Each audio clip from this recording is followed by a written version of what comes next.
The only reason I'm here today is because of the separation of church and state. If we didn't have separation of church and state, as a Jew, I would not be a first-class citizen. I would be subordinate to that which was established by the church.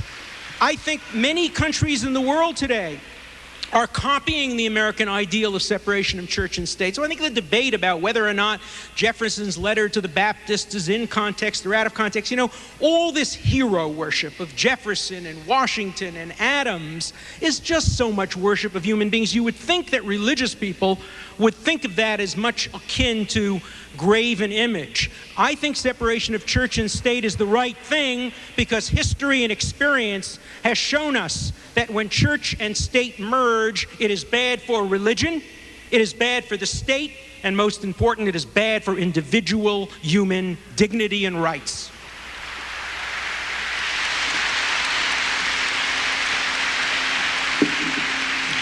Mr. Keyes, you spoke of wonderful medical advances. These will come from gene theory and stem cell research. Would you support such therapy? Well, if we have to violate human dignity in order to increase human knowledge, then I don't think we better follow the Nazi imperative and start dealing with human beings as if they're things just because we think we'll get something out of it. That is precisely the kind of judgment that I think we have to be careful of. I cannot forbear, though, to point something out here that I found most fascinating just now. Because you notice a few minutes ago, Mr. Dershowitz was talking as if the Constitution should be my guide to conscience. And then I noticed that just now he rejects it as a guide to conscience. Now hold it. Now, isn't it fascinating? When I am in a dilemma where I need to make a judgment in the context of American life about rights and wrongs, I appeal to the Declaration, a document of our common heritage, which, in its implications, binds me as it binds you and others. What Mr. Dershowitz seems to appeal to is his own infallible judgment. And therefore, we must conclude, I suppose, as have a lot of the liberal judges and justices, that we no longer have a government in which the Constitution or anything else is relevant. The only thing that is relevant is their moral probity, their moral conscience, their moral outrage, governed, as it seems, by no moral principles. Along the way of Mr. Dershowitz's search, we may litter the world with the lives of innocent babes and the rights of religious practitioners. But we should not worry about this because we no longer need a guide in principle for our judgments between right and wrong. We have Alan Dershowitz to take its place. I will tell you truly, I will take the Declaration over Mr. Dershowitz every time, all the time, as my guide to what is right and wrong. I want to respond to that, please. You're all here. You heard me say, I don't even know what right is. I try my best to try to reach right. And then you hear this man characterize my views as I would impose my definitions of right on you. Is he listening to the same person who's speaking here today?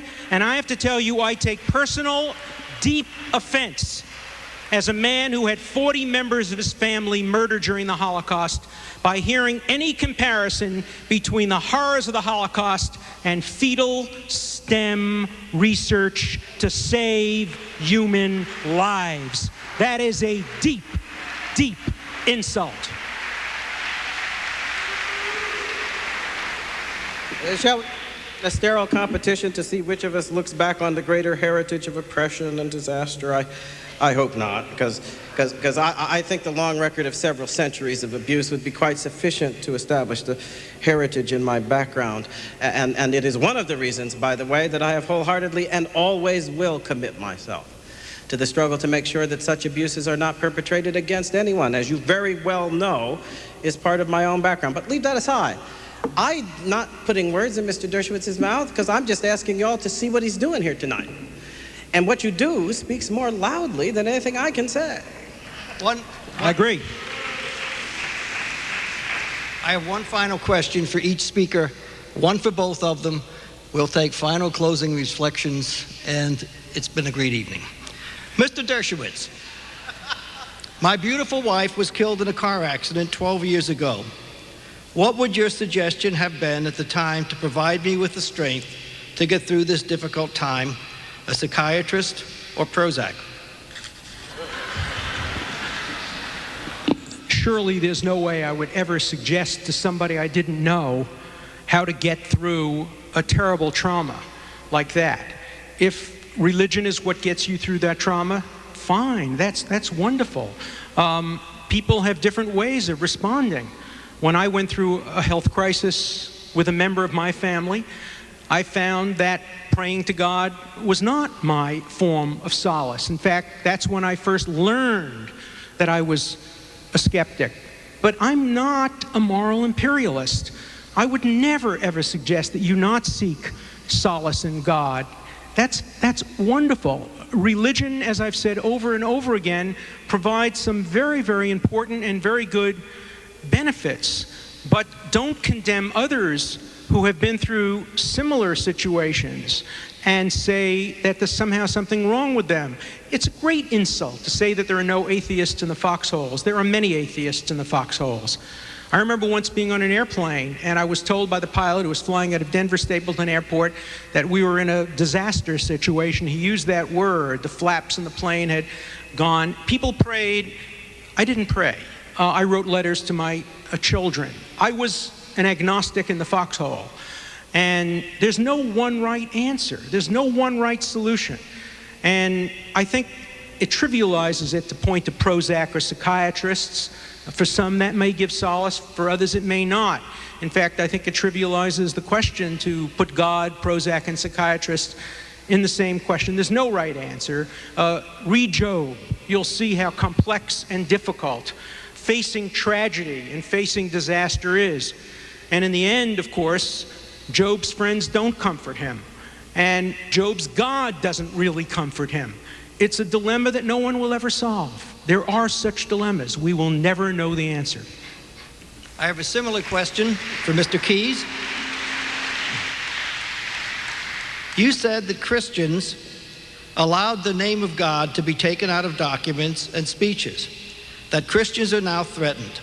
How then do you justify the discrimination that homosexuals face on a daily basis?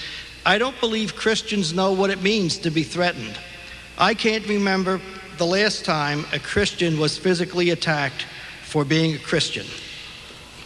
Mr. Keyes? No, I don't know. I would just have to say that apparently the questioner isn't reading reports that are coming to us from the Sudan, from China, from all over the world, that apparently don't read newspapers about the attacks that have been perpetrated against Christians in this very country within recent memory. I'm sorry you don't read those things, because it seems to me we ought to be concerned about violence against people, not because it's against Christians or against homosexuals or against anybody else. We ought to be concerned about it because it's violence, and that violence violates the fundamental dignity of every human being, whatever it might be their particular sexual orientation or creed. That protection of equal rights must be accorded to everyone, not because they are good people, but because they are human beings. God has taken care of that, whether they are good or bad. It's one of the reasons under our system why even bad folks get to have a defense, because you can't assume that just because you think they did something wrong, they don't have basic rights and dignity. That, by the way, is what we get in this country from founding our beliefs on our respect for the authority of the transcendent God. At the end of the day, even our judgments about right and wrong do not constitute the ultimate tribunal of human dignity. And I think that's a good thing. The name of God invoked in order to free us from the temptation to act like God. And that is precisely the meaning of the Declaration. It is precisely the influence of the Declaration that I champion in this country today. And what I find interesting is that whereas my understanding and invocation of God leads to a conclusion that we must restrain even some of our righteous impulses, Mr. Dershowitz's discarding of our respect and allegiance for God leads him to the conclusion that we can use the force of law in order to coerce conscience into accepting such things. Final point. There's a serious distinction between homosexuality and things that can be rightly subject to a civil rights understanding. Why? Well, as a black person, I've thought a lot about it, see, because I'm a black guy. I got up this morning, I was a black guy. When I go to bed, I'll be a black guy. Try to talk me out of it, it's not going to work. It's beyond my control. Now, some people would like us to believe that human sexual behavior is similarly beyond the control of the individual. What I'd like you to think on is whether or not any human morality in which we hold human beings responsible and accountable for the choices they make subject to the passions of biology, etc., that we are all subject to, can survive the notion that human sexual orientation puts us in a condition where our actions are beyond the purview of our control. This is destructive of the very principle of human moral capacity, and it cannot be accepted. That is why it has to be left in the realm of moral judgment. Now, that doesn't mean that coercively using the force of law will storm about the country getting everybody to behave. That's not the point. The point today is that you can't coercively use the force of law to force everybody to accept as moral that which their religious faith and conscience tell them is immoral. You can't use a specious civil rights argument to remove from the purview of legitimate moral judgment human actions that must be subject to moral judgment if they are to remain in the realm of human accountability and responsibility. And that's why I reject this whole movement. We must reject it, because on the day we accept it in principle, you think that homosexuals are going to be the only ones who will stand up to clamor for release from accountability? Are they the only folks who are subject to passions that arise from their makeup or claim the makeup? Anger, jealousy, violence, all kinds of things are traceable in part to that law in our members, which reflects instinct and other possibilities that are not entirely under our control. If we accept the notion that that frees us from all moral accountability, do you know what we've done? We haven't liberated anybody, my friends. Do you know what we've done? We have destroyed the very idea of human freedom if we do that. Human freedom requires that we respect in all human beings the capacity to choose between right and wrong. If they are, in fact, in their actions simply determined by their genetic or other circumstances, then the very idea of liberty is a farce. And that would mean our whole way of life is also laughable. I'm giving Mr. Dershowitz some time to reply since Mr. Keyes went over. That was my question. There's some of you who just don't like to hear the other side. Well, you'll be surprised that I agree with Dr. Keyes on this one. I do think that homosexuals, like heterosexuals, can control their behavior. I just don't think it's wrong to be a homosexual. I just don't think it's wrong to engage in homosexual conduct. I just don't think that governments have the right to judge you on your sexual preferences. I don't think it's the government's business whether when my wife and I engage in private sexual conduct, she's on top or I'm on top. That's none of the government's business. And I think it's no difference when a male engages in sexual gratification with a male or a female engages in sexual gratification with a female.